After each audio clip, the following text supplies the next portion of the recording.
Hey, got a question for you of my own.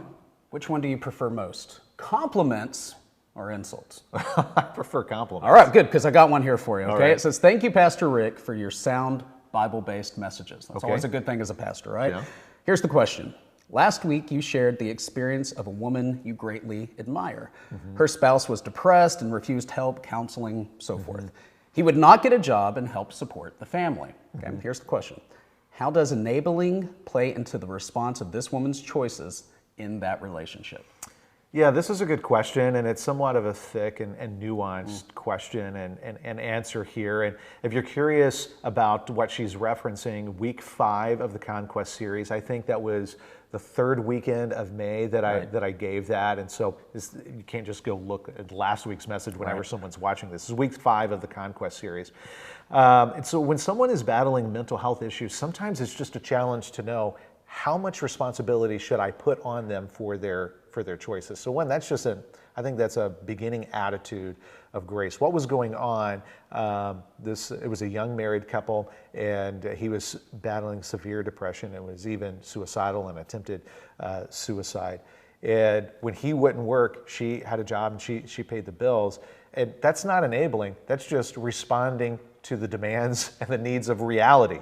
Walmart isn't going to give you your groceries for free because your spouse is depressed. The utility company is not going to keep the lights on for you because your spouse won't get a job. There are bills that are coming every month and they had to be paid. And so she was holding up her end of the bargain, even though he wasn't holding up his end of the bargain. He wasn't fulfilling his responsibility.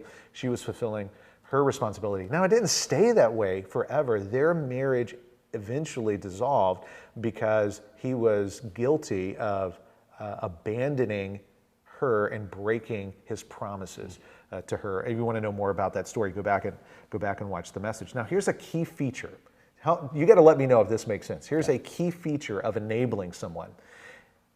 When you are an enabler, you are buffering or protecting someone from the consequences of their choices. Okay. She wasn't trying to protect him from the consequences of his choices. She was constantly pushing him to face reality and to join her, and he wouldn't do that. Here are a couple. Let's see if we can think of a couple of examples of what it's like to enable somebody. If someone is continually late on their bills or spends their money foolishly so they don't have enough money to pay for their necessities, if you always bail them out and you just keep bailing them out over and over and over again, well, that's enabling.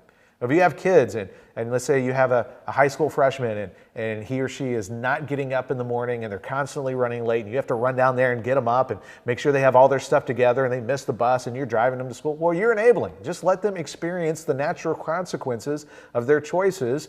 Reality is a fantastic teacher, and so they can kind of get it together and move forward. Enabling is when we are trying to protect people from natural consequences of choices. She wasn't doing that. She was trying to step in the mess and be in the middle of it with her husband when he was struggling, not an enabler. But you know what? It does take a lot of wisdom to evaluate that in the moment. And I would encourage anyone, if you feel like you're in a situation like that, slow down and invite other people in, because sometimes we're in the middle of it, especially when it is emotionally thick and serious. We need outside perspective. We were not designed to navigate life alone. And so if you feel like you're there, bring other people on your team to be a part of it with you. Great answer. Thank you, Rick. You bet.